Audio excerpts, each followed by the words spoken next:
Welcome back to the channel. In today's video, I'm going to show you guys how to get the how do you pronounce filter on Instagram.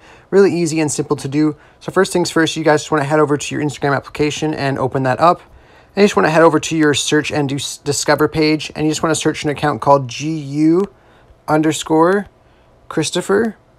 Click on that page and head over to his filters. You just want to scroll down and you will see the how do you pronounce filter. So you just want to click on that, and like all filters, you can either click there to try it, or you can save it to your camera and use it again later.